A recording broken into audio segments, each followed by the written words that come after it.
অ্যাসপিসাস morning.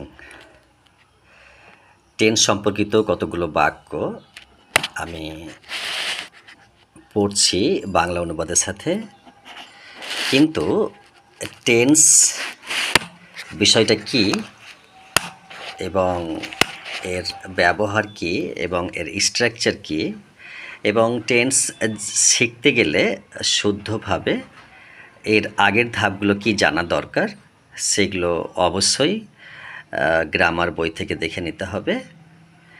এবং tense structure এবং কতগুলো নিয়ম জানার পর টেন্স কোন টেন্স থেকে কোন বাক্য কিভাবে করা যায় সেগুলো অভ্যাস করার জন্য বা শেখার জন্য এই সেন্টেন্সগুলো, ঠিক আছে। কিন্তু যে স্টুডেন্ট রিডিং পড়তে জানে না, আর পড়তে জানলেও সে বেঙ্গলি ট্রান্সলেশন করতে জানে না, তাদের জন্য একবারেই নয়।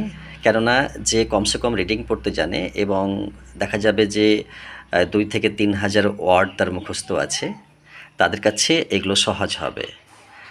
আর যে এইভাবে এতগুলো জানে না, তার কাছেও সহজ হবে যখন সে বারবার সেটাকে জানার এবং শেখার ইচ্ছা তৈরি করবে, ঠিক আছে।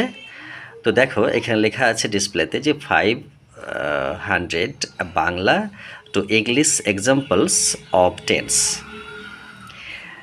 আমি কোনো সেন্টেন্সের নিচে আন্ডারলাইন করব না বা মার্ক করব না, কেননা যে প্রতিটি সেন্টেন্সের সিরিয়াল নাম্বার দেওয়া আছে। তো চলো তাহলে শুরু করছি।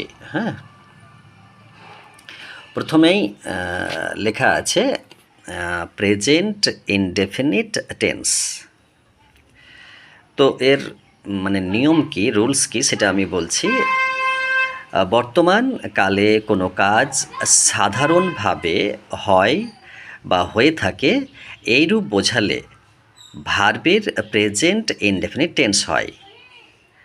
আরও একটা বিষয়, মানে আরও একটা রুলস, যেটা যে চিরন্তন সত্য, নিকট ভবিষ্যৎ, অভ্যাস প্রকৃতি বোঝাতেও প্রেজেন্ট ইনডেফিনিট টেন্স হয়। এবং এই টেন্সের সেন্টেন্স কিভাবে লিখতে হয় বা লেখা থাকে সেটা কিন্তু এখানে গঠন প্রণালী মানে স্ট্রাকচারে দেওয়া আছে। যেমন এই টেন্সের সেন্টেন্সটা শুরু হবে, প্রথমেই সাবজেক্ট হবে, তারপরে মূল ভার্ব মানে মেন ভার্ব হবে, মানে V1 হবে, তারপরে অবজেক্ট